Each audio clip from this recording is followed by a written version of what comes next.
सभी को जय मसीह की। प्रभु आप सभी को बहुत आशीष दे।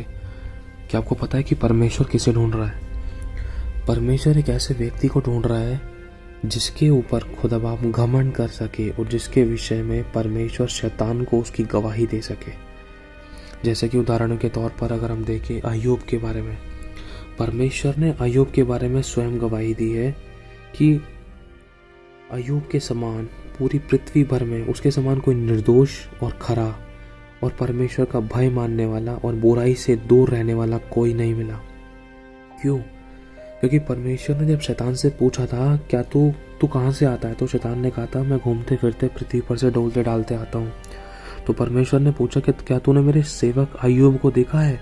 तो शैतान ने कहा हाँ मैंने उसको देखा है, मैं उसके बारे में सब जानता हूँ, मुझे सब कुछ पता है, मुझे अच्छी तरीके से पता है, उसकी सारी आत्मिक दशा मुझे पता है। मतलब शैतान हर एक विश्वासी की आत्मिक दशा जानता है, सब कुछ जानता है, एड़ी से लेकर चोटी तक जानता है शैतान। यहाँ तक कि उसकी दुष्ट आत्माएं भी एक विश्वासी को जांचती हैं, परख लेती हैं, जान लेती हैं और घूमती फिरती सीधा शैतान को जाकर ये सारी बातें बतलाती हैं।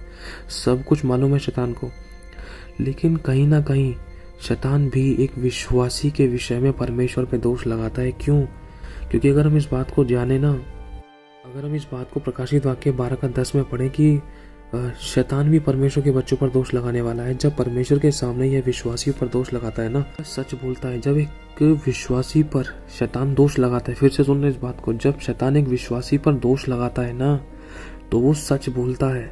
वैसे वो झूठा है, शैतान झूठा है वरन झूठ का पिता है। लेकिन जब वो एक विश्वासी के ऊपर दोष लगाता है परमेश्वर के सामने, परमेश्वर के प्रति, तो उस समय वो सच बोलता है। जैसे वे परमेश्वर से कहता है देख उस विश्वासी को देख, उस व्यक्ति को देख, तेरा दास, तेरा सेवक, तेरा विश्वासी, तेरी कलीसिया, तेरे लोगों को देख, वो तेरा बेटा है ना, तेरी बेटी है ना, देख कितना गुस्सा करता है, झूठ बोलता है, चुगली करते, दोष लगाते, बुराई करते, लालच करते, घमंड करते, चिल्लाते हैं, वे विचार करते हैं, गलत और गंदे काम करते हैं, गलत और गंदी चीजें देखते हैं, बेईमान करते हैं, लालची है, घमंडी है, ढीठ है, वे विचारी है, लुच्चे हैं और मूर्ति पूजक है। देख तेरे लोग, तेरे विश्वासी, तेरे चेले, तेरे सेवक क्या कर रहे हैं। वो सब बातें परमेश्वर से कहता है, परमेश्वर के सेवकों के बारे में परमेश्वर से दोष लगाता है, परमेश्वर के सेवकों के ऊपर दोष लगाता है। ये सब क्यों करता है शैतान? क्योंकि शैतान को ये बातें नजर आती हैं कि प्रभु के लोग देखो कैसे व्यवहार कर रहे हैं, प्रभु के नाम को निंदित कर रहे हैं। इसी बात को लेकर शैतान परमेश्वर के लोगों के ऊपर दोष लगाता है और इन बातों को परमेश्वर से कहता है देख तेरे लोग क्या कर रहे हैं, देख तूने इनकी नहीं जान दी है, देख तेरे लोग कितने पाप में गिरे पड़े हैं, तुझे जानने के बाद भी ये व्यभिचार इन सब प्रकार के शैतान के कामों में, इन सब प्रकार की बुराइयों में लिप्त हैं। ये बुराई से बैर नहीं करते वरन ये बुराई का साथ देते हैं।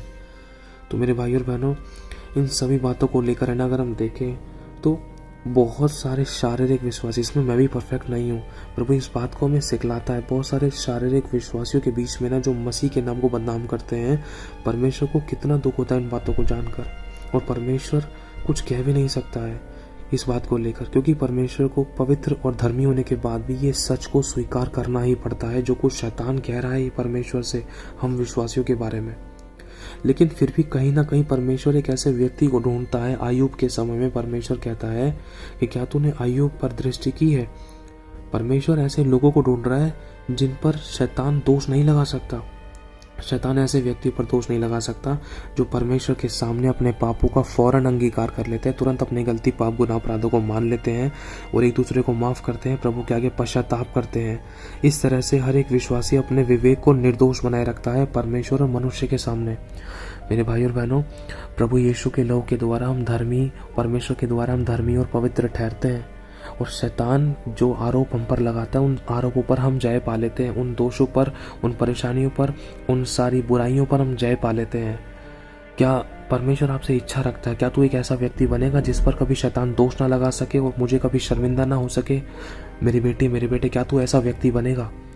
अगर हम देखें, यीशु ने भी कहा था कि इस संसार का शासक आता है, वो छोड़ दिया जाएगा और उसका मुझ पर कोई अधिकार नहीं है। क्यों? क्योंकि शैतान पर यीशु ने जय पाई है। और यीशु ने उस समय जब यीशु मसीह धरती पर पैदा हुआ तो उस समय सिर्फ यीशु ही एक ऐसा व्यक्ति था जिस पर शैतान दोष नहीं लगा सकता था। और इसी वजह से पिता ने यह कहा कि यही मेरा प्रिय पुत्र है जिससे मैं अत्यंत प्रसन्न हूँ। पिता उस समय इतना आनंदित था क्योंकि शैतान यीशु के ऊपर चाहकर भी दोष नहीं लगा सका। उसने पूरी कोशिश की यीशु को परीक्षा के समय गिराने की, वरन बहुत बार किसी न किसी तरीके से उसने गिराना चाहा, लेकिन शैतान यीशु को नहीं गिरा सका। और इसी रीति से मेरे भाई और बहनों, परमेश्वर ने यीशु की गवाही दी कि वो मेरा प्रिय पुत्र है जिससे मैं अत्यंत प्रसन्न हूँ। देखो वो कितनी खराई थी, कितनी पवित्रता थी, कितना डर था यीशु के अंदर, कितनी नम्रता, दीनता और अधीनता थी। बस सिर्फ एक ही प्रश्न है, तो क्या आप और मैं परमेश्वर की इस सिद्ध इच्छा को पूरा कर सकेंगे कि शैतान हम पर दोष ना लगा पाए और परमेश्वर हमें अपना पुत्र कहलाए। अगर इस पल तक भी अगर हम गिर गए ना, कोई बात नहीं। प्रभु कहता है धर्मी चाहे 7 बार गिरे तब भी वह उठ खड़ा होगा, क्योंकि परमेश्वर उसे संभालता है। हमें फिर से उठना है, बुराइयों को छोड़कर फिर से परमेश्वर के लिए अपने आप को परमेश्वर के ग्रहण योग्य बनाना है, ताकि शैतान हम पर दोष ना लगा सके और शैतान का सर कुचला जाए और परमेश्वर हमें अपना पुत्र और पुत्री कहे। आमीन। तो प्रभु आशीष आप सभी को जय मसीह की।